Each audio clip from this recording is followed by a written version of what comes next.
So please join me in dedicating this session to the founder Acharya of the International Society for Krishna Consciousness, His Divine Grace, Abhay Charanaravind Bhakti Vedanta Swami, Srila Prabhupada. And we can also say the Mangalacharan and the Guru Pranam mantras. Om Ajnanatimirandasya Jnananjana Shalakaya Chakshurum Militam Yena Tasmai Shri Guruve Namaha.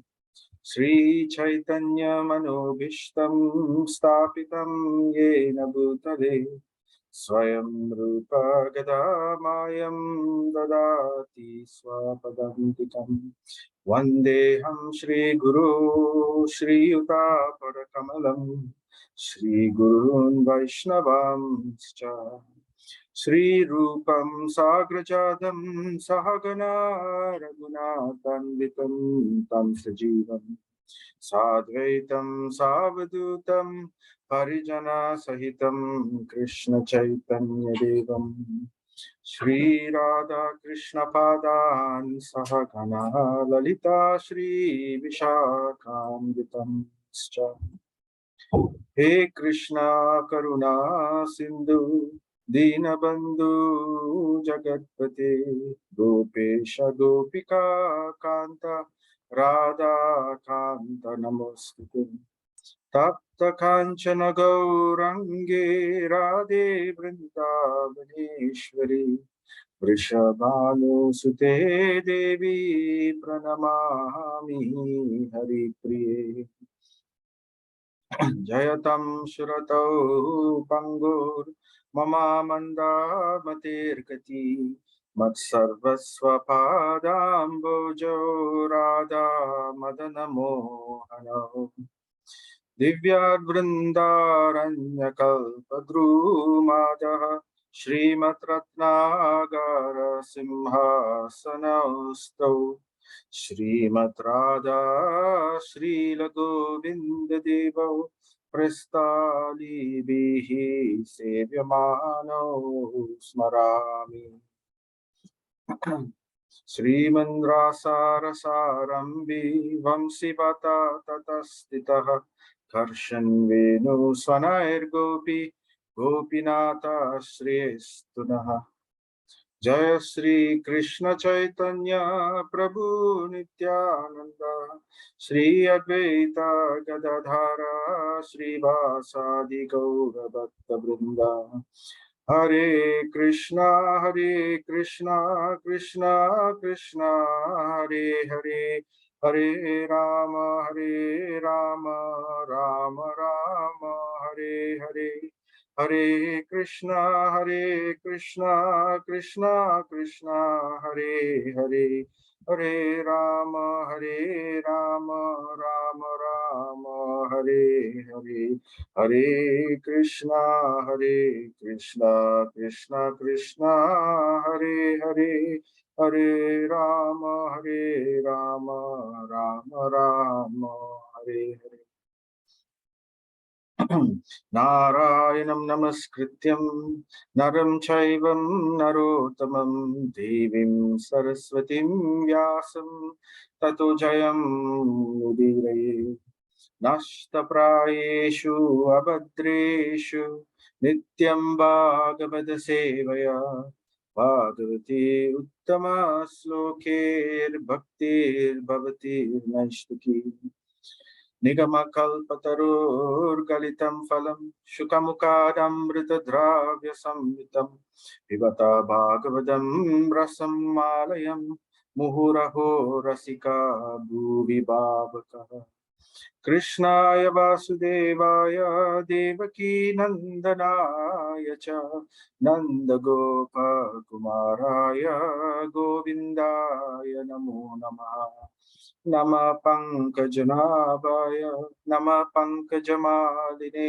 Nama Pankajanetraya Namaste Pankajangri Nama Om Vishnupadaya Krishna Prasthaya Bhutale Srimati Bhakti Vigna Vinashana Narsimhaiti Namini Namo Vishnupadaya Krishna Prasthaya Bhutale Srimati Bhakti Vedanta Swami Niti Namine Namaste Saraswati Devi Gauravani Pracharine Nirvisesha Sunyavadi Paschati Deshatarine Mukam Karoti Vachalam Pangum Langaitim Girim Yatkripa Tamaham Vande Sri Guru Dinatarinam Paramananda Madhavam Sri Chaitanya Mishwaram Tatsat. Hare Krishna, everyone. So, welcome back to our Srimad Bhagavatam. This is our, it's supposed to be our 10th session, not the 9th one. So, we are doing chapter 3, Krishna, the source of all incarnations, part 3. Right, let me look at the time. It's now, okay, 6 minutes past 8. Okay, so I'll do a bit of recap. If you recall what we have been doing the previous sessions, right? So this chapter is basically talking about the various avatars. So the word avatar means to descend to the material world, to come down. Literally, it means to one who comes down. So when we say come down, that means from the higher existence of the spiritual world, he descends to the lower material, the material world, or Devi Dharma. So this is the meaning of avatar. And the Lord, he is always in the spiritual abode. He never leaves the spiritual abode. He is always in Vrindavan, never leaves Vrindavan. Then how is it possible that he is also descending to the material universe? So therefore, the Lord is not like us. He can make multiple duplicates of himself. Not to say duplicates also. There are duplicates and there are non-duplicates also. So like that, but the original person is the Supreme Lord in the form of Shama Sundara Krishna in Vrindavan, in Goloka Vrindavan. So he stays there. His job is to always enjoy. That's it, with the gopis, various pastimes. So for various other purposes, to maintain the spiritual world, to get the energies all moving, so that he expands himself. He expands himself into different forms. So the original form is called Swayam Rupa. Swayam Rupa is Krishna, Shama Sundar Krishna. He is known as the original form of the Lord. So just like the candle, he is the original candle. So he lights another candle using the original candle. And therefore, we have a similar candle, which is almost equal in brilliance, right? The same. But still, the original candle is the Lord. So like that, the Lord expands himself. These expansions, right? From Swayam Rupa, he becomes two different expansions. Prakasha expansions. Under Prakasha expansions, you have the Prabhava Prakasha and the Vaibhava Prakasha. We won't talk about that. So example is like Balaram is the expansion, the first expansion of the Supreme Lord. So it's all in the spiritual world. So like that, there are many categories of expansion in the spiritual world itself. So we are not covering those categories today or in this chapter. We are only covering those categories where the Lord descends to the material world. So that is called Swamsa, right? So, and it's also known as avatars. So if we remember, we started with Purusha avatar, right? There are basically 6 categories of avatars, popularly categorized, right? We began with Purusha avatar because the sages in Naimisharanya, they wanted to know about they asked 6 questions, if you remember. The 4th question was, they wanted to know about how the Lord expands himself and creates and maintains the universe. So that category of avatar is called the Purusha avatar. Purusha avatar is when the Lord expands for the purpose of creation and maintenance and dissolution of the material universes. So we already heard about this. So we talked about the 3 different Vishnus. right? Karano Dakashai Vishnu, the Vishnu who lies in the Karana ocean, so also known as Mahavishnu. And then from his body, multiple universes come, and then he further expands and enters each universe as Garbho Dakashai Vishnu. And what this Garbho Dakashai Vishnu does, he lies down in the universe, and from his body, water comes, and that water is known as the Garbhodaka ocean. And he lies down, Anantasesh comes there, and he lies down, and from there, a lotus petal, a lotus stem comes from his navel, so he's known as Padmanabha. And from there, Brahma is born. And Brahma, by the mercy of Garbhodakashai Vishnu, he gets knowledge for creation. And then he creates everything. So the entire 14 planetary systems, they're all within the lotus stem of the Garbhodakashai Vishnu, created the planetary systems created by Brahma. And then this Garbhodakashai Vishnu enters further into each and every atom. Before that, he enters, he creates a localized place, because this Garbhodakashai Vishnu, nobody sees him. Nobody sees, no one in the universe sees this Garbhodakashai Vishnu. It's too large. So when devatas and all, when people want to go for petition for any problems and everything, so therefore, for that purpose, he creates an ambassador, he's like something like an ambassadorial palace. He creates an embassy within the material universe, so known as Shweta Dweep. And within that Shweta Dweep, he enters there and he expands there as Shiro Dakashai Vishnu. So he is the Vishnu who lies in the ocean of milk, or Shira, ocean of milk. That's why it's called Shiro Dakashai Vishnu. And from there, he reflects himself into every atom, into every living entity's heart as Paramatma. So Shiro Dakashai Vishnu is Paramatma. So we heard about that. And then we heard about, then the next question was, before we went to the Lilavataras, because the next question was they wanted to know about the Lilavatars.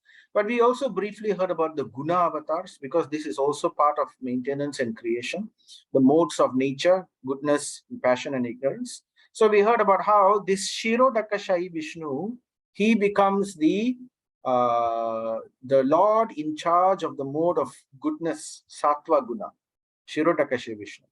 And then we also have mode of passion. So mode of passion, from the body of Shiro Dakashai, from the body of Vishnu, only Brahma was born. So therefore, Brahma is meant for creation. So therefore, creation is pretty much the mode of passion. So therefore, Brahma is in charge of the mode of passion. And Brahma is actually, you could say, he's a Shaktiavesh avatar. He's an avatar. Avatar in the sense that he's not directly the expansion, but he is getting the power of creation from the Lord. So the power of creation, Srishti Shakti, which he obtains from the Lord, empowers him. So therefore, he becomes like an avatar. So he is called Satya Avesha avatar, one who takes the guise of an avatar. Satya, Sakti means Sakti, empowered. Avesha means to take the guise, to take up the mantle position. So the Lord bestows, different ambassador positions like that. So Brahma, then we also talked about Lord Shiva, who is controlling the mode of ignorance. All right, so this is a brief recap. I don't want to go too much into this. We have already covered this before. And then the Leela avatars we were discussing. Now, we have already covered about 15 of them so far in the previous session. So what were they?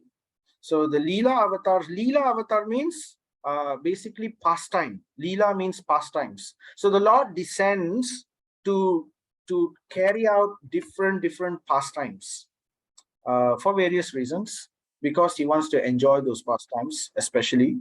Or second reason, actually the main reason is because he wants to give a chance for the pure devotees in this world to take part in his pastimes within this material creation. And in this way, get the final purification before they can all go back to the spiritual world. So that is like the Leela avatars. So what are these Leela avatars? So we have covered some of them. Here, when we talk about Leela avatars, Leela avatar can also include other types of avatars. Like for example, we can have Satyavish avatar, also Leela avatar. That means they are doing the function of both. Or Manvantara avatar can also be Leela avatar. Yuga avatar can also be Leela avatar, right? So this kind of avatars, they can also have double roles or triple roles. But these Leela avatars which I'm showing you here, these are purely Leela avatars. They are not Yuga avatar, they are not Manvantara avatar, they are not Guna or Satyavish avatar, they are purely Leela avatar, and they are directly the Vaibhava Prakash expansions of the Lord. So very powerful expansions of the Lord, directly the Lord himself expanding and coming down. So Lord Varahadev we talked about, then we talked about Narayana Rishi, you know, Narayana. So Narayana is the Lord himself, and he is, and then Narayana Rishi, then Yajna. Yajna, he was Leela avatar, but at the same time, he was also Manvantara avatar, and he was also Yuga avatar. He was an exception, Yajna, right? So we heard about him. And then we also had Matsya Dev, so the Lord's incarnation as a fish, pure Leela avatar. And then Kurma avatar, and then we also had Mohini avatar. Mohini avatar is a special avatar. It's not an eternal form. So this form doesn't exist in the spiritual world. The Lord manifests the Mohini avatar form only temporarily in certain situations in the material world. But still, he is directly the Lord himself. So Mohini is a special expansion. And then why Mohini is not in the spiritual world? Because the Lord is known as Purusha. Purusha means male. So Mohini avatar is, though he's Purusha, he takes the form of a Mohini, of a woman. So therefore, it's just for, it's mainly for material worlds, Leelas only. And then we have Narasimha avatar. We talked about that, and we spoke about Vamana avatar.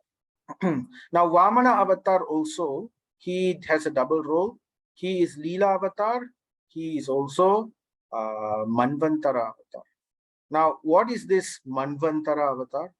So, Manvantara avatar means it is in one day of Brahma. If you remember, in one day of Brahma, there are 14 different Manus. So from morning there will be one Manu, then after that at a different time. So 14 in one day, from 9 to 5, like that. So you have 14 different Manus, and each Manu is basically, Manu means the father of mankind within the universe during that period. Now each Manu, like for example, the first Manu was Swayambhuva Manu, right? And then Manu number 2, Manu number 3, then there was Raivasvata Manu, and then there was then there was Chaksusa Manu, the 6th Manu, and then the 7th Manu is Vaivasvata Manu. That's our current Manu, our current existing Manu. We are now in the 7th Manu. So we got 7 more Manus to go before the day of Brahma is over. What happens when the day of Brahma is over? Everything is, the creation is destroyed. So in one day of Manu, it is actually 1,000 yuga cycles. We know the yuga, right? Satya Yuga, Treta Yuga, Dwapara Yuga, Kali Yuga. So all these 4 yuga together makes 1 yuga cycle. 1,000 of these yuga cycles makes 1 Manu's lifetime. So 1 Manu oversees 1,000 yuga cycles, and then he dies. And then the second Manu comes. Again 1,000 yuga cycles, and then he dies. And then like that, 14 different Manus come. That means 14,000 yuga cycles makes up 1 day of Brahma. And Brahma lives for 100 years. So like that, anyway. So in each of these Manu, each of these Manvantara means it's a day, it's a existence of Manu, one Manu, 1000 yuga cycles. So in 1000 yuga cycles, the Lord also comes as an avatar. So when that happens, he is then known as a Manvantara avatar. He comes once in a day of Manu, Manvantara avatar. So example, Yajna was one of them, and Vamana was another one, Vamana Dev. Then there are 14 different avatars like that. So it is not the Manus themselves. The Manu themselves is not the Manvantara avatar. It's the Lord who comes in the day of Manu. He takes up the Manvantara avatar. Then we also have Yuga avatar. Okay, one Manu, one Manvantara is so long, 1000 Yuga cycles. Can we get the Lord to come in each Yuga? Then the Lord says, yes, I will come in each Yuga. So therefore, then he comes as Yuga avatar to give the method of spiritual realization for each Yuga. So this is how the Lord is so merciful. He comes for every Yuga also. All right, so now I wanted to talk about the Satyavesh avatars. Now, Satyavesh avatar, right? Satyavesh avatar can have double roles, double role, triple role. The same Satyavesh avatar can also be Leela avatar. Satyavesh avatar can also be Guna avatar. Example of Satyavesh avatar who's Guna avatar is Lord Brahma. Lord Brahma is a Satyavesh avatar. He has the power of creation, Shrishti, coming from the Lord. But he is not the Lord. So he's a Jiva, right? But because he has the power of the Lord, and the Lord gives him that recognition, so therefore sometimes he's known also as the Satyavesh avatar. So like an ambassador represents the king, like that. And so therefore Satyavesh avatar can double role with Leela avatar, can also double role with Manvantara avatar, can also double role, but not Yuga avatar. Yuga avatar he doesn't. Usually Satyavesh avatar is between this only. So who are the Satyavesh avatars we talked about? Now, before we talk about that, Satyavesh avatar also has two categories. One category is called the direct Satyavesh avatars. Directly the power of the Lord invested. So the Lord's Shrishti power, power of creation, or the Lord's Dushta Palana Shakti, the power to destroy enemies, or the Lord's fame, like Dhanvantari. So like that. That kind of different, or the Jnana Shakti, like the Kumaras, or like the Bhakti Shakti, like Narada. So these are specific direct Shaktis which come from the Lord, right? So that is called direct, also known as Avesha. Now, there is also another one, another category. This category we have not covered yet. We will cover it today. It's a small category, right? But in Avesha itself, in the direct category, direct power category also, there are two different subcategories. Because Satyavesh means Jiva who is empowered with the power of the Lord, right? And acts on behalf of the Lord, just like the Lord. So therefore, he is called Satyavesh avatar. So the Lord uses what kind of Jiva? There are two types of Jiva. Those jivas who are in the material world, right? Those jivas who are conditioned in the material world, who become purified, and they are known as the ordinary or aveshas. The Lord also sometimes uses, and so example of them are the Sanat Kumaras, who got the Jnana Shakti of the Lord. Narada Muni, who got the Bhakti Shakti of the Lord. Prithu Maharaja, who got the Palana Shakti, the Shakti of maintaining the kingdom, to rule, the power to rule, just like Lord Rama also showed that same Shakti, right? But he's different. So Prithu Maharaj, then Dhanvantari is the one who brought the Ayurvedic medicines. He brought the Amrita. Because he brought Amrita, he became very famous. So the fame of the Lord, the Kirti, the fame of the Lord is the Shakti of the Lord, very famous. So Dhanvantari represents that. And then there's one more, which we will cover today. But there is also the Bhagavat Avesha. Bhagavat Avesha means this is not ordinary jiva. These jivas also take the power of the Lord, but their mission is usually more important. And these Aveshas are usually more powerful, and they are not ordinary jivas. They are jivas coming from the spiritual world, So they are eternally liberated devotee, eternally liberated jivas, right? So they, example of them who take up Sakyavesh avatar, Nara, Nara Narayana Rishi. So Nara is an example of Bhagavat Avesha. He is none other than he became Arjuna, right? So another example is Lord Kapila Dev, the son of Devahuti, right? And and then we had Dattatreya, Atri Muni's son, Anusaya. The mother was Anushya. And then we had Rishabhadev also. So we covered all of these already. So as I mentioned, now Yajna is also Yuga avatar. He is also Manvantara avatar. And these, between the Leela avatars, so all of these are Leela avatars. Nara, Lord Kapila, Dattatreya, Rishabha, Sanat Kumara, Narada, Prithu, all these in blue, they are all Leela avatars. These ones are Leela avatar as well as Sakyavesh avatar. So Yajna is Leela avatar as well as Manvantara and as well as Yuga, like that.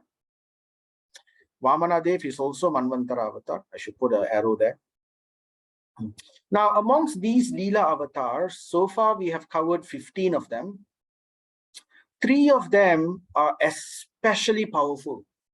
They are known as Purna avatars, displaying the full potency of the Lord. They are Narayana Rishi, Yajna, and Narasimhadev. So they displayed the full potency and the full, effect of the Lord. So that's the recap. And now we will continue with our list of avatars. So moving on, we are now going to the 16th. Now remember, I put here 16th. The 16th avatar is also Sakyavesh avatar. He's ordinary jiva, but empowered with the Dushtana Palana Shakti, the power to destroy. So he is known as Parashuram. So Srimad Bhagavatam 3:20 continues. In the 16th Avadaram, the Lord annihilated the Kshatriyas. 3 Shapta. 3 Shapta means 3 is 3. Shapta is 7. So 3 Shapta means 3 times 7. So 3 times 7 is 21. So therefore, the Lord in this particular Sakyavesh avatar form, he destroyed the Kshatriyas 21 times. That means he killed them. He killed 21 generations of Kshatriyas. So every generation there would be Kshatriya's lineage. So he killed because the world, why he did this, right? Bhagavatam tells us, being angry with them because of their Brahma Druha. What is Brahma Druha? Because the Kshatriyas, they fell down. Kshatriyas are supposed to follow the instruction of the Brahmanas. The Brahmanas are the head of society, not the Kshatriyas, not the administrators, not the kings. They take care of everything. Everything, respect is given to them and everything. But they follow based on the counsel of the Brahmanas. So during this time, the Brahmanas, the Kshatriyas, they did some injustice. It all started with Kartavirya Arjuna. Kartavirya Arjuna is a Kshatriya, very powerful Kshatriya, and he actually caused a problem. So because he caused a problem, he disrespected Brahmanas, right? He disrespected Jamadagni. Jamadagni is the father of Parashuram. He was a Brahmana, sage. So he created some problem, right? He wanted to steal his Kamadhenu cow and all that, and a big problem. And eventually, Jamadagni got embarrassed. In one version, it says Jamadagni got killed, but this was a different yuga. So like that, the Kshatriya, the king, he disrespected the Brahmana and he went against the Brahmana. So Brahma Druha. So therefore, this cannot go on. This destroys, if Kshatriyas become, because they don't know the direction of society. They don't have Brahma Tejas. They don't have Brahma vision. They don't know what is right and what is wrong. The head of society is Brahmana, right? So therefore, the Lord had to correct this. So many of the Kshatriyas at that time were already not following properly. And, Kshatriyas are very powerful. If they are powerful and they misbehave, can you imagine how the world will suffer? So therefore, the Lord had to come as Parashuram, and this is the Saktyavesh avatar. So Dushta Damana Shakti, to destroy the miscreants, power to kill all the miscreants, the Dushtas. So therefore, he killed them 21 generations, one generation after another generation, throughout. And then he came, when Lord Ram finally came in Treta Yuga, then Parashuram handed over his job was done. He handed over his Dushta Damana potency to Lord Ram. Then Lord Ram had to continue to kill the demons, right? So next, 321. Thereafter, in the 17th incarnation of Godhead, Sri Vyasadev appeared in the womb of Satyavati. So this was towards the end of Dwapara Yuga. Satyavati was the mother, Parashara was the father. So you notice the scriptures, they are very specific about the incarnations. They don't give vague, abstract understanding. So because they know Kali Yuga is coming, people will take advantage. So every incarnation, very specifically, it is mentioned who the father was, the father's name, the mother, what the incarnation will do, where he will take birth, right? Like that, they will describe the full mission. The entire thing, entire point about the incarnation is given. So nobody can be an imposter. And they will do wonderful activities, not just sit in one corner and then, build a palace for themselves and then do small things. Nobody hears about them, right? But these incarnations, they've done wonderful activities, uncommon activities, and they are famous. So that is the standard of incarnation. So what does Vyasadev do, right? So Vyasadev, if you want to hear about Vyasadev's birth and all, Mahabharata describes that, right? Other scriptures also describe. So what did he do? He divided the Veda Taro. Veda Taro is the, we have Kalpa Taro, right? Wish-fulfilling tree. Taro means tree. So Veda Taro means the tree of the Vedas. So he divided the Veda Taro. The tree is one tree. He divided the tree into many branches, into Shakaha. Shakaha means branches. Seeing that the people in general were Alpa Medasaha. Medasaha means intelligent. Alpa means very short, very small. So that means of small intelligence. Because in Kali Yuga, this is the nature of people in Kali Yuga generally. So therefore, he divided the Vedas into branches and sub-branches so that there will be different people and the knowledge will not be lost and people can follow them step by step. And he dedicated this because Vedas were only meant for the Brahmanas. So therefore, he also he invoked the Puranas. The Puranas were always there also, but he invoked the Puranas again. They come again and again, yuga after yuga. And who does the compilation? It is Vyasadev. So he invoked the Puranas, especially the Itihasas, the Mahabharata and all that, especially meant for the people in Kali Yuga, because they will misunderstand the meaning of the Vedas. So he had the power of Vijnana Shakti, the power of Vijnana. Vijnana means realized knowledge. So realized knowledge. So not just Jnana, Kumaras were Jnana, but Vyasadev is Vijnana, realized knowledge. So his understanding is the most complete. Of course, that's why he's the Saktyavesh avatar, directly the expansion of the Lord. So he is known as Krishna Dvaipayana Vyasa. And then in the next incarnation, the Lord came as Rama. Sorry, Vyasadeva. Usually, why it's mentioned 18th incarnation and Vyasadeva is mentioned as the 17th incarnation? Because in this current yuga, Vyasadeva came after Lord Ram.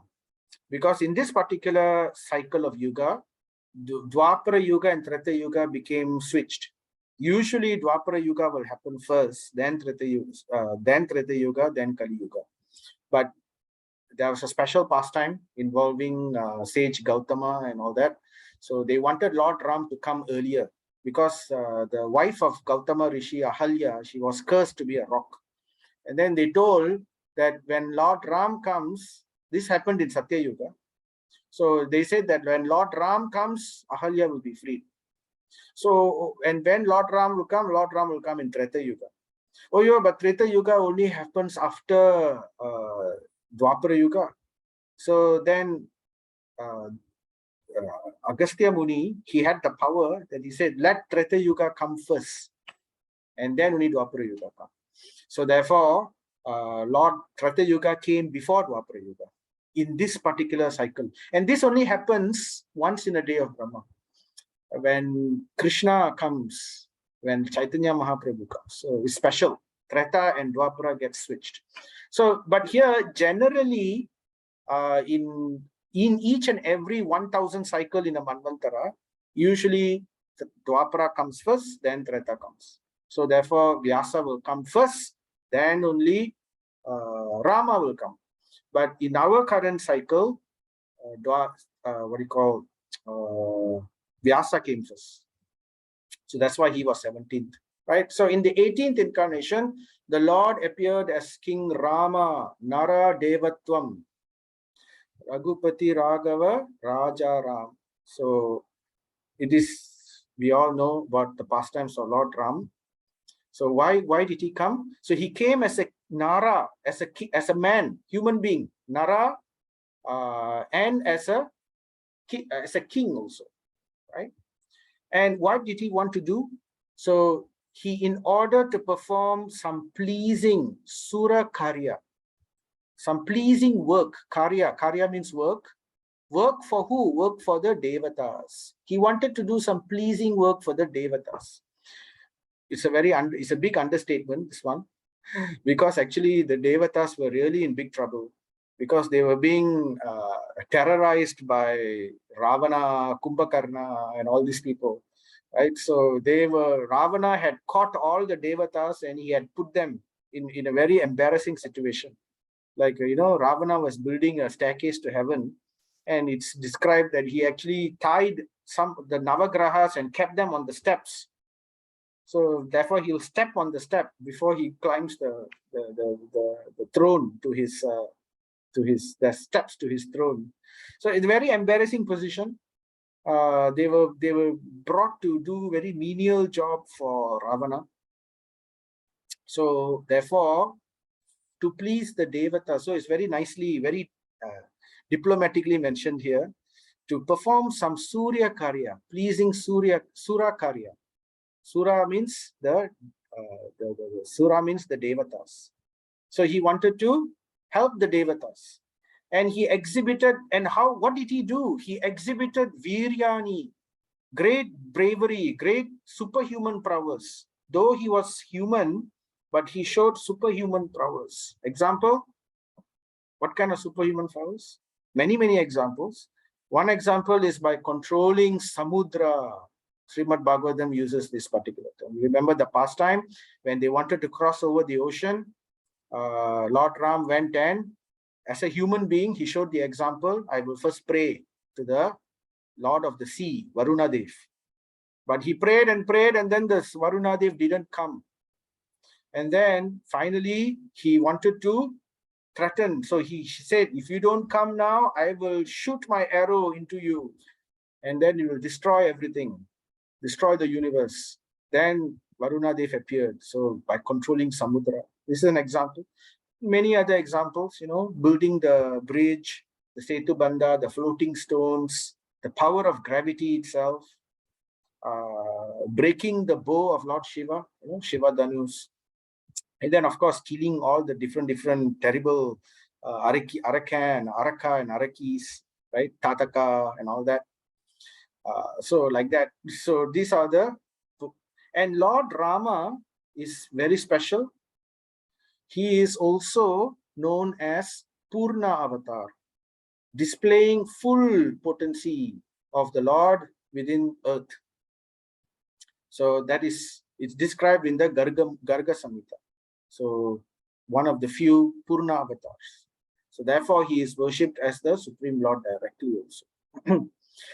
So Prabhupada says, sometimes great demons and atheists like Ravana and Hiranyakashipu and many others become very famous due to advancing material civilization by the help of material science and other activities. So we see that now also. On earth, we see more and more so-called atheistic, materialistic scientists who in the name of science, they say there is no God, God is dead, and only the body is not buried yet. So that's why people are still worshipping. So like that, they like to blindly say, but ultimately they are all defeated. They are small demons, but we had very big demons in the past, like Ravana and Hiranyakashipu, and with a spirit of challenging the established order of the Lord. So there are two types of scientists. Not all scientists are like this. There are nice scientists like Einstein, like Newton, like Lord Kelvin. So a lot of good scientists. Some of the best scientists are nice scientists. So they were God-fearing. They understood the power of God. But now we have nowadays we have more and more atheistic scientists. So that's the problem. They challenge the established order of the Lord. Just like Ravana, Ravana, he built a staircase to heaven. He said, why should only people with good karma go to heaven? No need. I will force everyone whether good karma or bad karma, they can go to heaven. So I will build a highway to heaven. So he tried building it. He didn't get it completed, but he could have done it almost. He was that powerful. But anyway, the Lord came, and what did he do? By controlling Samudra and then killing the atheist king Ravana, who was on the other side of the sea. So this is some of the wonderful activities of the Lord. And then, so far we mentioned about the different types of avatar. We talked about the Purna avatar. Here's a Purna avatar. Then we have the Paripurna avatar. What is the Paripurna avatar? Ta-da! Ekona vimsatime vrishnisu prapya janmani Rama Krishna iti bhuvo Bhagavan aharat bharam. So this is the verse from Srimad Bhagavatam, verse 23. The 19th and 20th avatars by the Lord is Vrishnisu Prapya Janmani. So what happened? Vrishnisu Prapya Janmani means he came through the Vrishni dynasty. So Janma, he took birth and they came through the Vrishni dynasty. Vrishnis are the Yadus, the Yadavas. And what did they do? Bhagavan. So you see the word Bhagavan is directly used. Bhagavan, directly used, right? Advented himself. He came himself as Balaram and Krishna. So the Swayam Rupa and the Swayam Prakash, Swayam Rupa is Krishna and Swayam Prakash is the first expansion in the spiritual world, Balaram. Both of them advented directly as themselves as Krishna and Balaram. So Krishna and Balaram came as Krishna and Balaram. And therefore they are sometimes called avatars. Why? Not because they came from something higher, they are themselves. But remember the word avatar, Avatar means to descend. So that's the reason they are called avatars. So they descended because they came into the material world, right? So the very definition of avatar is to come into the material world. So what did they do? Certainly they came into the material world, right? So Krishna and Balaram, they came into the material world. So sometimes they are called, here they are listed amongst the Leela avatar. However, later on we will hear in other verses, he is avatari. He is the source of all avatars, though he came like an avatar, but he is the source of avatars. And he is not just Purna, he is Paripurna. He is not just complete, he is super excellent complete. The word Paripurna is used in the Garga Samhita to describe Lord Krishna. Balaram is also Purna avatar, right? Purna. He is Swayam Prakash. First expansion directly. Later we will see more of what Prabhupada says about them.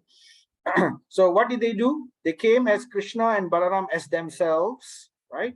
From the spiritual world directly. And by so doing, he removed the Bhuvo Baram, the Baram of the Bhumi. Bhumi is earth, right? Baram means the burden. Why? What was the burden? The burden was earth was burdened by too many atheists, and not just any normal scientist atheists. They were burdened, or politician atheists. They were burdened by demonic atheists, very powerful, extremely powerful. They were able to, do many terrible things. So, and Bhuma Devi, she took the form of a cow, and she went and prayed, and please, the Lord, please come and save me. The Devatas also prayed, Brahma also prayed, everybody prayed, the devotees also prayed. And when everybody prays, the Lord descends.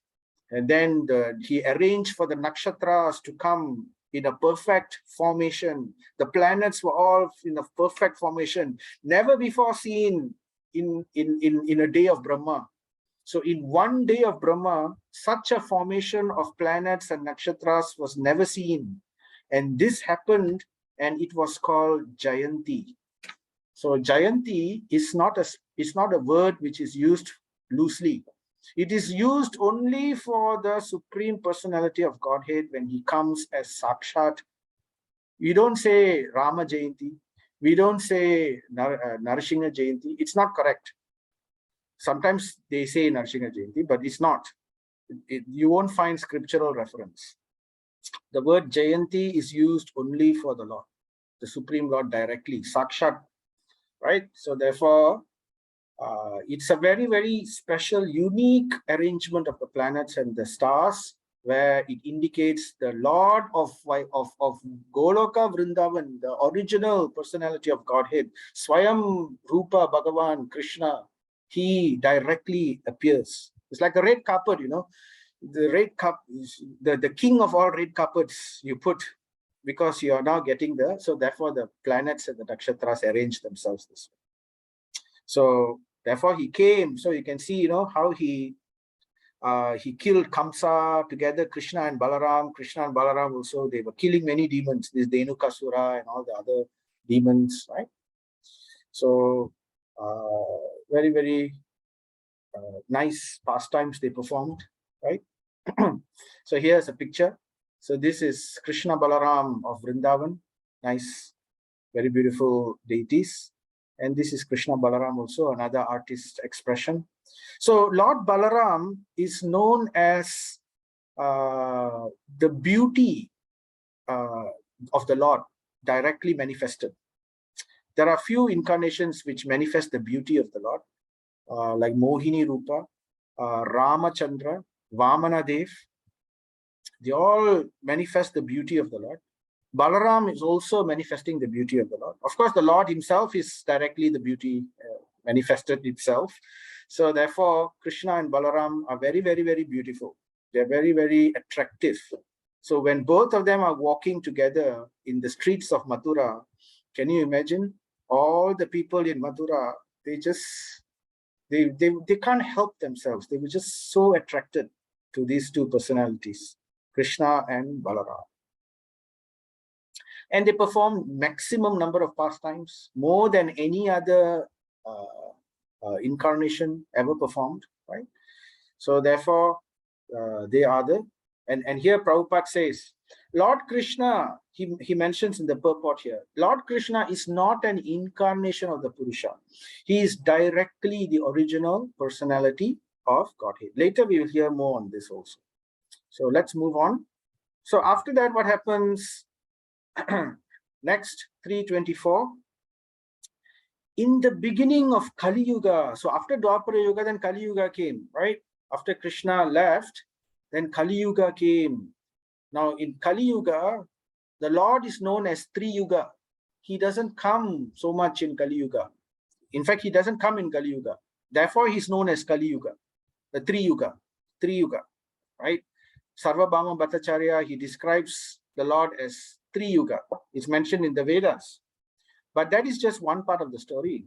In Bhagavad Gita, Krishna also says, Yuge, Yuge, right? Sambhavami, Yuge, Yuge. I come Yuga after Yuga. So how can he be known as Tri Yuga? Because when he comes in Kali Yuga, he comes as coward incarnation. He doesn't come directly. He becomes coward. Nobody knows. Difficult to know. Until he has come and gone, then only people will know, right? So therefore, he keeps his position as Tri Yuga, but at the same time, he keeps his promise as Yuge, Yuge. He comes Yuga after Yuga. So the first incarnation to come, therefore, in the beginning of Kali Yuga, in the province of Gaya, so the place is given, Gaya now is modern day Bihar. So this is a famous place in India. The Lord will appear, because it's not yet happening at that time. The Srimad Bhagavatam was spoken. He will appear as Buddho Namna Anjana Sutaha. So the Nama is Buddha, and his mother, son of Suta means son of Anjana. So you see, it's very specific. No room for imposters. And what did he do? He came just for the purpose of deluding the Sura Dvisham. Sura means the theist, those who are divine. In Kali Yuga, there are some people who are Suras, right, with divine qualities. Dvisham means those who are envious of the Suras. So Sura Dvisham means envious of the Suras. In other words, the atheist. So he came to delude them. Of course, he came to do other things also. The Lord, when he comes, he does many, many things, right? So if you read the purport of this, of verse 324, please do read the purport. It's a very, very long purport. Prabhupada describes all about the purpose of Lord Buddha coming. So we will not talk too much about that. It will take too much of time. So, but briefly to mention, Lord Buddha's incarnation main purpose was, number one, to save the poor animals. That's the one main purpose. Another main purpose, number two, is to stop human beings, stop the Vedic society from degrading. Why they were degrading? They were degrading because this is already Kali Yuga. In the beginning of 2,500 years by then, Kali Yuga, already so much of degradation has happened. People have misused the Vedas terribly. They have misquoted, misused, hijacked the Vedas for political agenda, for economical agenda, for whatever. So people have really, really misused the Vedas. And in the name of Vedas, so many atrocities were being committed. Willfully, the Vedas were being misrepresented, misread, misinterpreted, and the people were being misled by the so-called Brahmanas. And this was happening. And in the name of this, the Brahmanas were artificially trying to take respect, and this is when the caste system all started. So it was quite bad already. And the Brahmanas were performing so many fire sacrifices, and they were killing animals, putting the animals in the sacrifice, and then these animals were used for, the people were eating meat and all that. So a lot of immoral activities were being done in the name of Vedas. So Lord Buddha came. It was too difficult. It cannot be done. I mean, at that time, people were so rotten in their thinking. So therefore, the only way in Kali Yuga, with the less intelligent Alpa Vedasa type of people, right, is the only way was that Lord Buddha came and said, okay, let go the Vedas, give up the Vedas. I reject. Lord Buddha himself never said he rejected, but he told his people, follow me, just follow me. So therefore, all the people who were followers of Lord Buddha, they just followed Lord Buddha. And Lord Buddha completely didn't look at the Vedas. He brought his followers through a different path, and he established morality. He said, don't talk about spirituality. First, learn to become human being first. So therefore, ahimsa, don't hurt people, don't hurt living entities, right? And then like that, he set the moral codes very nicely. And then he eventually led people into so in this way, there were a lot of people who were envious of the Brahmanas, envious of the Vedic knowledge. So these people followed Lord Buddha. So he tricked the atheists, those atheists who didn't want to accept God, he tricked them by establishing Buddhism, because Buddhism is atheism, right? There is no God in Buddhism. And this way he tricked them. Because they followed Buddha, they get benefited.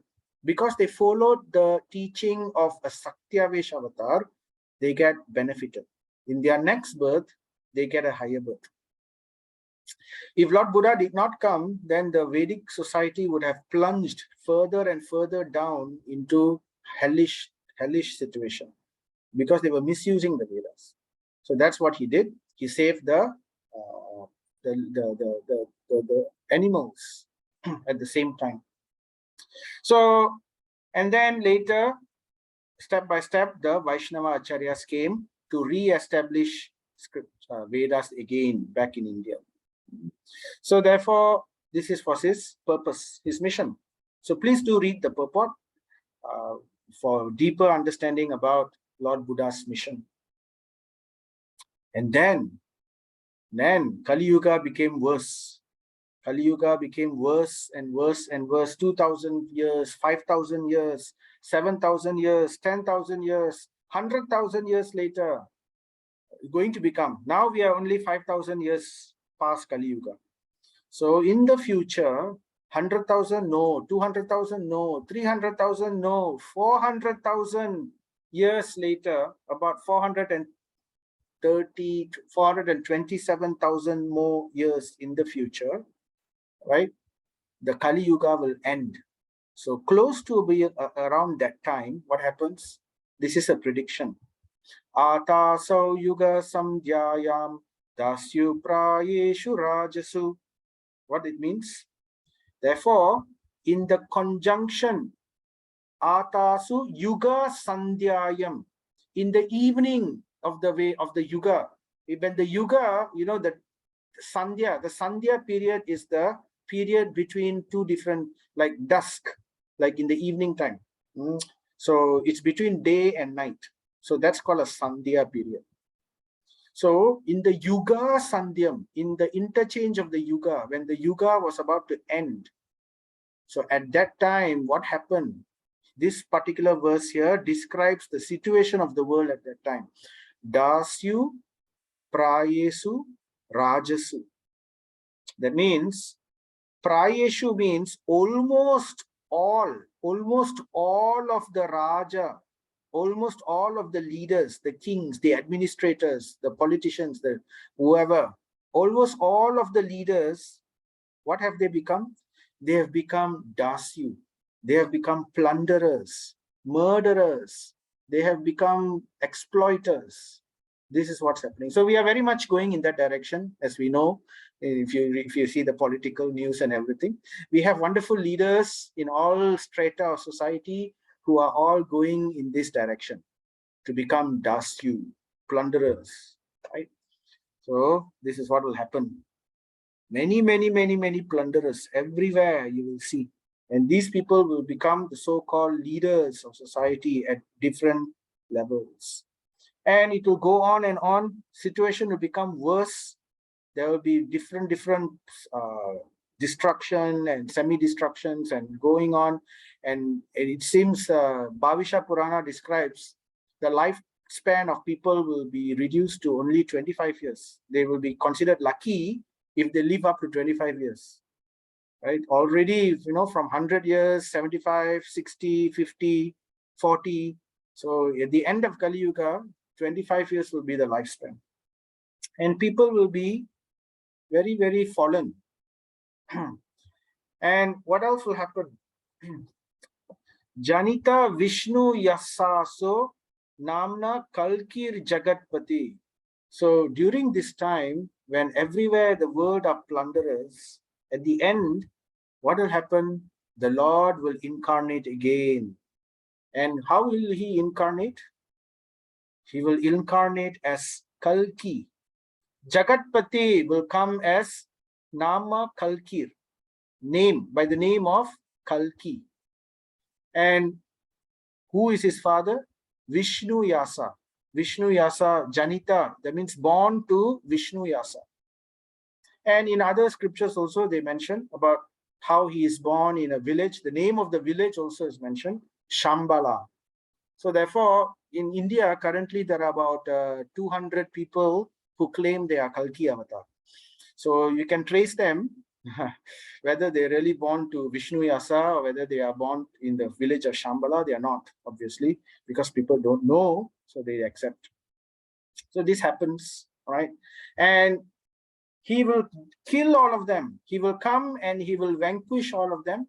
And this is the Lord as Satyavesh avatar. So he is a Jiva empowered by the power of Vishnu, the Dushta Damana Shakti, the same Shakti that Parasuram had. So he will, of course, Parasuram killed very powerful demons, but these ones, the demons are just numerous. They are just, they are not that powerful. The numerous, but all over the world. So Kalki will come and he will destroy all these demonic rulers, plunderers, and he will re-establish Satya Yuga. Again, Satya Yuga will come at the end of Kali Yuga. So don't worry, this will happen only 400,000 years later from now. So we don't want to wait until then, because Kali Yuga is going to be worse and worse. Certainly, we don't want to take birth again in the next, you can see, within the next 10 years, 20 years, 30 years, things are declining very badly. So best we take advantage of this Hare Krishna movement, chant Hare Krishna and go back to the abode of the Lord. So, therefore, we have this next verse, Avatara hi asankyeya harir sattva nider dvijaha. So, Sutta Goswami is saying, O Brahmanas, the avatara of the Lord are innumerable, asankyeya. So here, only, how many mentioned already? I think 26. Huh? So few avatars were only mentioned. They said first, second, third, but in between there were many other avatars also. So the more prominent ones are mentioned here by Sutta Goswami. Later he will describe more.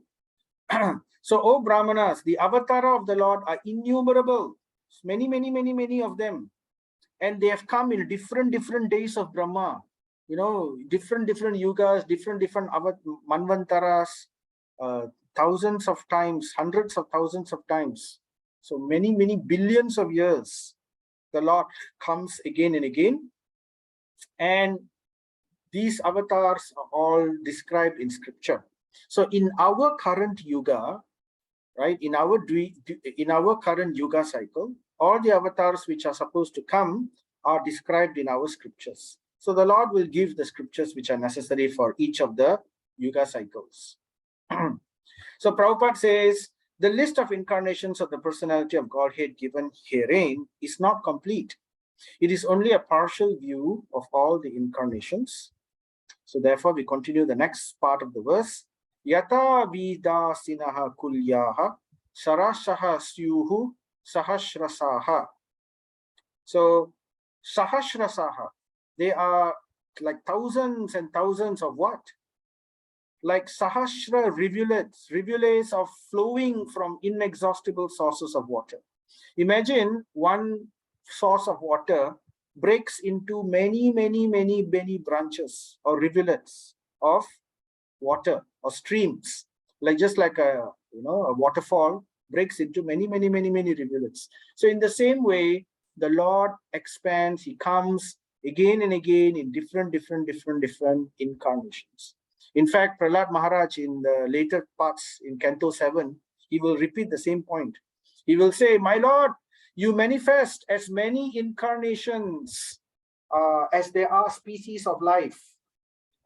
So not only in human form, we have already saw in this incarnation some of examples like Kurma avatar, Matsya avatar, but there is also a horse avatar, Hayagriva, we didn't mention here. So like that, there are other types of avatars, plants. Prabhupada will say, amongst aquatics, plants, reptiles, birds, beasts, men, demigods, etc. and etc. So he comes in all these different variety. Therefore, they are like inexhaustible sources of water. He comes in different places. And then we also know that he comes yuga after yuga, again and again in each day of Brahma. So then you see here in this picture, we have Chaitanya Mahaprabhu. Now, Chaitanya Mahaprabhu is not mentioned in this particular recitation of avatars, right? Because he is a hidden avatar. He is an especially hidden avatar. So this was happening in Srimad Bhagavatam. Srimad Bhagavatam, first canto, first chapter, it hasn't happened yet, right? So therefore, it wasn't mentioned in the first canto.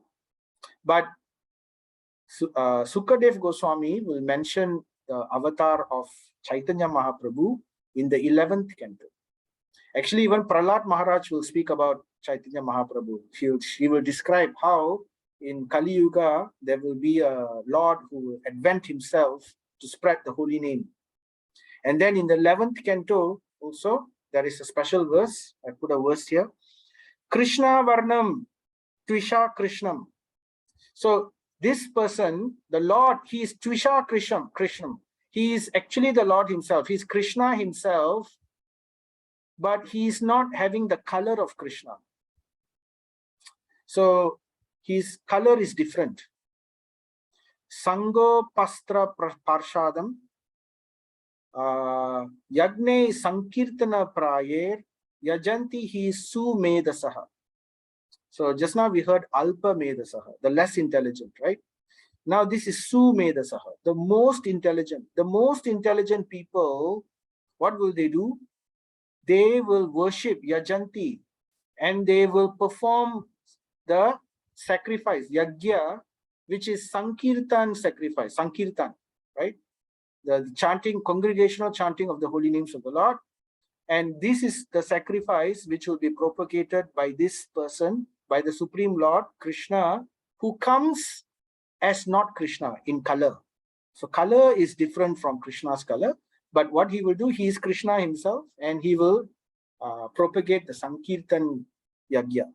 And very intelligent people will take up this process. So that is described in the 11th canto. So I'm going ahead just to show that in this particular chapter, Chaitanya Mahaprabhu is not mentioned because, again, as I said, he's a hidden incarnation. People read Canto 1, you need to have patience to go all the way to Canto 11 before he reveals further secrets. So therefore, it's a hidden secret. And then continuing, right? All the Rishaya, the Manus, Devas, and Manuputra, including the Prajapatis, who are especially powerful, are, so here's the next verse. Now he's talking, Sutta Goswami is saying, all right, there are many incarnations of the Lord, just like rivulets of water, inexhaustible sources, millions, thousands of them, okay? But at the same time, there is also another category. The other category is all the rishis. It consists of rishis, Manu, Devas, the sons of Manu, like for example, Ikshvaku and all that, including the Prajapatis. Prajapatis are those people who are the progenitors of the people in the universe. In the beginning of creation, the human beings need to be populated. So therefore, these are the leaders of the main progenitors, like Daksha, like Kardama Muni, and like that. Different people who are very powerful, who are especially powerful. So amongst these people, amongst the rishis, the manus, the devas, and all that who are especially powerful, there is a special category of incarnation also. So before I talk about that, as I mentioned, one day of Brahma has 1000 Chatur Yoga, which is equal to 14 Manvantara. So in each Manvantara, the Lord comes as a Manvantara avatar. Now that is different compared to the Manus. Manu is not a Manvantara avatar. Manu is simply the person who was the king during one Manvantara in earth. Okay, so he is a normal jiva, but still he's a very powerful person. He's the king of the entire planet, the entire not planet, the entire Buloka system. So Manu. So therefore, these people are not ordinary. They are quite exceptionally powerful also, right? So all of these, including people like Indra, people like some of the Devatas also, right? Like Bhrigu Muni, some of the Munis also, they are quite powerful. So all of these people are what? Are Kala Sarver Harer Eva. What is Kala? Kala means portion of the plenary portion. That means a piece of the piece, a small piece, a small piece, a piece of the piece of the piece of Hari. They are taking a piece of the piece of the piece of Hari's power. So Prabhupada says, those who are comparatively less powerful are called Vibhuti. Now this is another category of incarnation, Vibhuti. And those who are comparatively more powerful are called Avesha. Now remember this chart. So in Satyavesha avatar, we have Avesha, and we have another category called Vibhuti. So Avesha is direct, whereas Vibhuti is indirect. Vibhuti is less powerful than Avesha. Avesha is directly the jiva, whether it is ordinary jiva or Nitya Siddha, eternally liberated jiva, doesn't matter. But that jiva is invested with the power of the Lord. So, you know, like all the different Shaktis. So that is Avesha. Now, Vibhuti, they are not directly invested with the power of the Lord. They are simply reflecting the majesty of the Lord. Like, for example, Indra. Now, Indra is the king of heaven. Of course, he has powers and all that, lots of majesty. So he is reflecting the majesty of the Lord. So he is representative of the Lord. But there is no direct empowerment. It's not that he is called an avatar. No, he's not.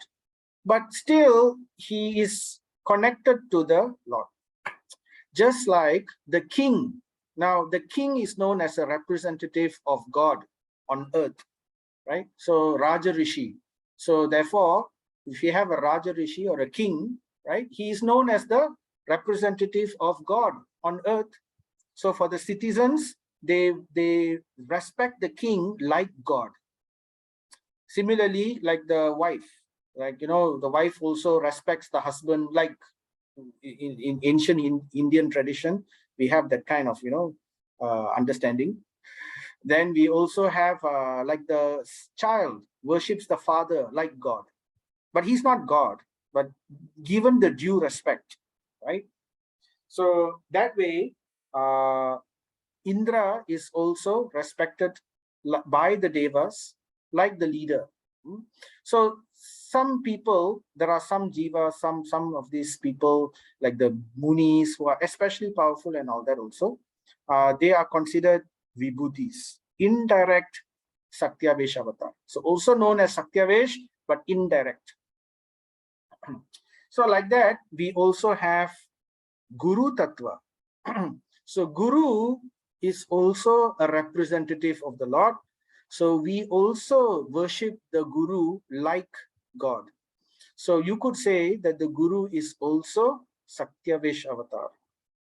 Yes, he's a representative of the Lord. Right? So we worship Sakshat Daritvena Samasta Shastre. All the Shastras say that the Guru is Sakshat Hari. So therefore Satyavish. And there are different categories also, right? So some gurus are ordinary jivas who become purified and they take up the role of guru, right? But some gurus are coming from the spiritual world. So they are Avesha, Bhagavat Avesha, like Prabhupada, like all our Guru Parampara. Kamala Manjaris is what you call Bhakti Siddhanta Saraswati Maharaj is, I believe, I think one of Kamala Manjari, if I'm not mistaken. So like that, all our paramparas, they are all manjaris coming from the spiritual world. So they are, you could say, a form of avesha, but they are not mentioned in scripture directly. So like that, therefore, we don't view them directly as the worship of the Supreme Lord, because only those who are directly mentioned in scripture we accept and worship directly as the Supreme Lord, as Vishnu Tattva. But Satyavesh is not Vishnu Tattva, Satyavesh is Jiva Tattva. So it falls in these categories as well. Right? So we have between Vibhuti and we have between Avesha. So the Guru Tattva, it comprises of these two, Vibhuti and Avesha. So these are the different forms, avatars of the Lord.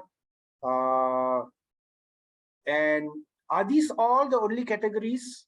So we know that there are many types, many rivulets and inexhaustible avatars of the Lord. But are these only the categories? So the Lord comes so many times in so many ways. Why? Because he is very merciful. That's why he is known as Karuna Sindhu. Oh Krishna, hey Krishna, Karuna Sindhu, Dina Bandhu, Jagatpate. He is Jagatpate, the Lord of everything, but he is also Dina Bandhu, the friend of the fallen. And he is Karuna Sindhu, extremely merciful. And in this way, he comes again and again. Not enough, right? Purusha avatar, Guna avatar, Lilavatar, Yuga avatar, Manvantara avatar, Satyavesh avatar, not enough. So the Lord comes some more. He comes as Archa avatar. What is Archa avatar? Archa avatar is the deity form. He comes as the deity. And in this way, he expands into every temple. The pure devotees invoke the deity form. They perform the prana pratishta ceremony and they invoke the Lord to inhabit the deity form and they worship the deity form. In this way, they become purified. So the Archa avatar is the mercy of the Lord. All of this is the mercy of the Lord, right? And he also comes, Archa avatar not enough. He also comes as Granta avatar. Granta avatar means the avatar of the book. Granta is book. Bhagavad Gita, Srimad Bhagavatam, Chaitanya Charitamrita, right? These are all the Granta avatars. So we can worship the book, and the best way, and the worship of the book is very special. We can do Archana once in a year during the Jayanti, Gita Jayanti and all that. But we also worship the book by reading, trying to understand and trying to follow and giving it to others. So that is Granta, how to worship the Granta avatar.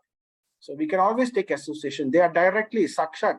Bhagavatam is directly Krishna. It's mentioned in Bhagavatam Purana. It's mentioned in the Skanda Purana. Mentioned in the Padma Purana also. Bhagavad Gita is also directly Krishna.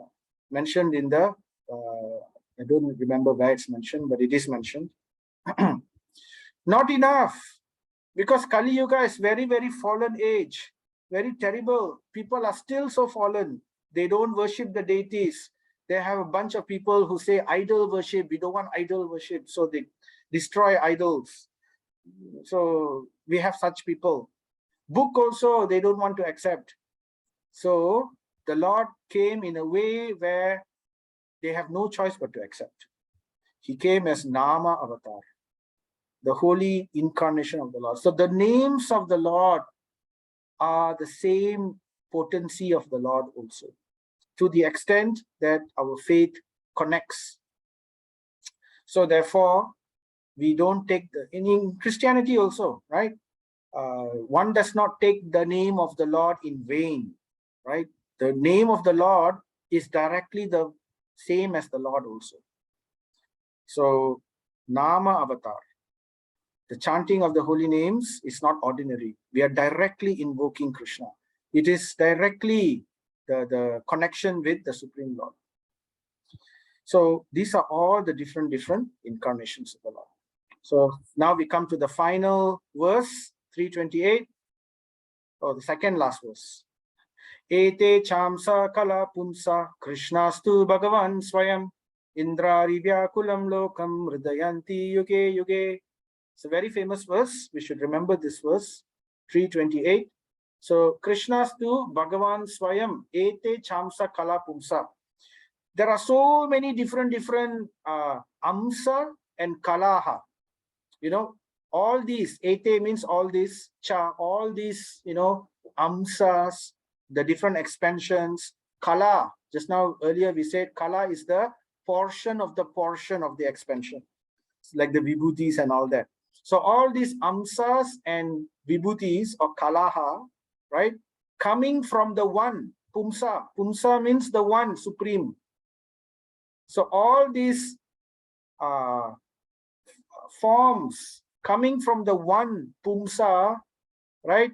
It's coming from the Bhagavan Swayam. The word Swayam is used. So Swayam Rupa, Bhagavan Swayam is Krishna, specifically mentioned. So this is the evidence of scripture. And even Krishna, he mentions in the Gita, right? Bhagavad Gita 7.7, isn't it? Mata parataram nanyat kinchit asti dhananjaya. He says, there is no truth superior to me. Nowhere it is mentioned otherwise. So only Krishna says this. Lord Vishnu doesn't say this also. So he is Lord Krishna is the original personality of Godhead. Krishnastu Bhagavan Swayam. So that is the description. So Prabhupada says, therefore, see this, just now I mentioned it earlier, right? Still, Krishna and Balaram were mentioned as one of the avatars, right? Prabhupada describes here. He is counted amongst the avatars, the incarnation, the Leela avatars, because out of his causeless mercy, the Lord descends from his transcendental abode. But he descends as himself. That is the difference. So because he descends, he is called an avatar, but he descends as himself, the source of all avatar, therefore he's called avatari, right? And he descends as himself as Swayam Bhagavan, Swayam Rupa. So this is the last one. Janma Guyam Bhagavato Ya Etat Prayato Naraha Sayam Pratar Grinan Bhaktya Dukha Gramat Vimuchyate. So the translation goes, whoever carefully recites the mysterious appearances of the Lord. So Guyam, the word Guyam is mysterious, secret, very confidential. So whoever recites, it can mean secret, but here it means mysterious. So the Janma, the birth, the appearance of Bhagavan, which is very mysterious, right? And carefully, prayato, if carefully one recites this, if Nara, a human being, if we humans carefully recite these incarnations of the Lord with devotion, bhaktya, right? In the morning and in the evening, what happens? They get relief from all miseries of life. So this is the Shruti Phalam. You know, the first Bhagavatam has many Stuti Phalams. Stuti Phalan means the fruit. Phalan means fruit. the fruit of saying certain mantras.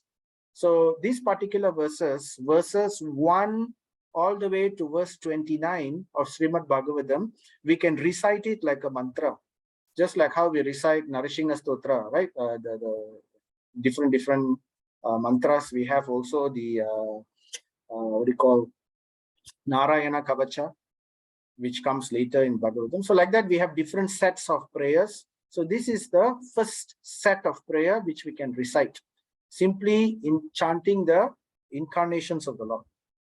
And this is very powerful, gets relief from all miseries of life. We have a similar verse in Gita also, right? Janma Karma Chami Divyam. That verse in chapter 4, right? Where Krishna says, this birth and activities of mine are transcendental, and whoever understands them, what will happen? They will go back to the spiritual abode, and there is no doubt about that, Krishna says. So this is basically Bhagavatam expanding further what Gita stops, and in this way we can hear more and more. So with that we can stop. So Srimad Bhagavatam we have covered all the way to chapter 3, and basically the rest of the cantos is basically going deeper and deeper and deeper about all these topics which we have covered so far. You know, the 6 questions raised by the sages. These questions were very briefly answered by Sutta Goswami, but as we go later into further chapters, into further cantos, Canto 2, Canto 3, Canto 4, all of these questions will be delved deeper and deeper. These incarnations also that we've discussed, all of them will be discussed in detail in later cantos, right? Prithu Maharaj, Dattatreya, Rama, Narsingha, Kurma, all this in different cantos. Narsingha in Canto 7, Kurma Avatar in Canto 6, I think, if I'm not mistaken. No, 8. The churning of the ocean, all that would happen. So all this will be discussed in detail. So let us go step by step. So very important to go step by step. The process of Bhagavatam is to follow the step by step. All right, so we'll end here. Hare Krishna. So let us say the verses together. Jaya Sri Krishna Chaitanya Prabhu Nityananda Shri Advaita Gadadhara Sri Vasadi Gaura Bhakta Vrinda. Hare Krishna Krishna Krishna Hare Hare Hare Rama Rama Rama Hare Hare. Hare Krishna Krishna Krishna Hare Hare Hare Rama Rama Rama Hare Hare. Hare Krishna Krishna Krishna Hare Hare Hare Rama Rama Rama Hare Hare. So let us not forget what we heard, right? The names of the Lord, Nama Avatar, very important. All right, so we can continue chanting. Any questions before we end? So let me look at the chat. If you have any questions, you can unmute and speak.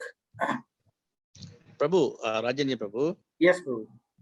I just want to ask that if Buddha is a Krishna avatar, then how did he manage to branch into a religion? And then at one time I read that it was also suppressing Sanatana Dharma, Hinduism. Yep. So how did he branch into a religion, Prabhu? Thank you. Yeah, it was all planned, Prabhu. So that was the plan. The plan was to suppress Sanatan Dharma because it wasn't Sanatan Dharma already at that time. It was Adharma. In the name of Sanatan Dharma, using the Vedas, they were practicing Adharma. And this was so widespread, it was terrible. So because it was so widespread and it was terrible, the only solution is to lead people away, reject the Vedas, because in the name of Vedas, they were doing terrible atrocities. So Lord Buddha, he said, let go the Vedas and follow me. So in this way, it became very famous. So the whole of India became almost Buddhist. And then after that, Shankaracharya came. So Lord Shiva had a second mission. So his mission was to come as Shankaracharya and to defeat all the Buddhists and to re-establish the Vedas, but in a very rudimentary form. Because from Buddha to say no God to suddenly come and say a personal God who can be your father, who can be your child, who can be your lover, who can be, that's too much for them. They cannot take it. So therefore, from no God in Buddhism, there is God, but there is all light, Brahman. So therefore, Sankaracharya established the first level. So this way, he was able to defeat Buddhism and drive Buddhism out of India. And Buddhism went on to other parts of the world to benefit other people, right? It's still better than barbaric religions and all that. It's still in some way, because they follow Buddha, they will still get some upliftment. So they will not go back to the spiritual world, but they will get a better birth again, right? So in that way, they will. So that it was all planned. It was part of the plan. So that's what happened. Thank you, brother. Hare Krishna. If you read the purport of that Srimad Bhagavatam, there is a purport. Prabhupada extensively explains about this. So this is not a concoction. It is based on scripture. There are many other scriptures which describe this also. Bhavisha Purana explains about how Lord Buddha came to deviate the atheist and all that. Because there were a lot of atheists also. So to trick the atheist into following Buddha, because Buddha was sort of preaching atheism, and the atheists were attracted to it, so they followed Buddha. But in the same way, the atheists were also benefited, because by following Buddha, they got benefit. They got sukruti, agyata sukruti. So they were not ready to accept a personal God at that time, right? But at least, a rudimentary form of religion was given to them with good morality at the same time. So that was the idea. Okay, Prabhu, all right. Thank you, Prabhu. Hare Krishna. Anyone else want to speak? They can. Meanwhile, I look at the chart. Where is the village Shambhala now? I'm not sure. I think it's probably, I don't know. I'm not sure. Hare Krishna, Prabhu. Yeah, Hare Krishna, Prabhu. Ram Naidu, Prabhu, yes. I read in Mahabharata, the village Sambala don't exist yet. Markandeya Rishi in Varna Parva, in Varna Parva, Markandeya Rishi spoke, Sambala village is unknown for today's Kali Yuga. Yet, sorry, I couldn't hear you, the last part. oh, no, I read in the Mahabharata, Prabhu. We heard that. What else you were saying? You were saying it was not... This Sambala village, at the moment, it doesn't exist. But it will exist in future, which is unknown. That's what Markandeya Rishi spoke in Mahabharata Varna Parva. Oh, okay. Thank you for that. I didn't know that. All right. I just want to go over here. Yeah. Because it's not written in Srimad Bhagavatam, but it's written in Mahabharata. Thank you, Prabhu. Sorry. All right. So then there's a question. Yugas will repeat upon completion of every cycle. Yes. Question, will Lord Rama avatar also happen again at another Treta Yuga? Yes, it will happen again. So the Lord comes in these forms again and again in every day of in every Yuga. Lord Rama comes in every Treta Yuga. But Lord Krishna only comes in one Dwapara Yuga, in one day of Brahma. So there is a difference. So these are called scheduled incarnations which come by schedule in every Yuga, in every Manvantara, in situations like this. But Chaitanya Mahaprabhu and Krishna, they are not scheduled. They are special because they are coming directly. So it happens only, you could say scheduled, but the schedule is once in a day of Brahma. So we are very, very, very, very, very, very fortunate to imagine we are in this Yuga cycle where Krishna and Chaitanya Mahaprabhu both appeared. In previous Yuga cycles, they did not appear. So we can count our blessings in different ways. Right, so that's the answer to that, Mataji. Prabhu, I think. Right, any other questions? So I hope that was clear. So we will continue. In the next session, we will hope to finish chapter 3. We will do it after 2 weeks, right? And if there are any other questions further, please share your questions in the chat, in the WhatsApp, so that others can also benefit, and we can also discuss on this if there are anything you'd like to hear. All right, so if there's nothing further, we can end here. Thank you very much. Srila Prabhupada ki jai, Srimad Bhagavatam ki jai, Sri Krishna Bhagavan ki jai. So see you all again. Hare Thank you, Krishna. Prabhu. Thank you so much for your time. Thank you. Hare Krishna. Hare Krishna, Prabhu. Hare Krishna. Hare Krishna.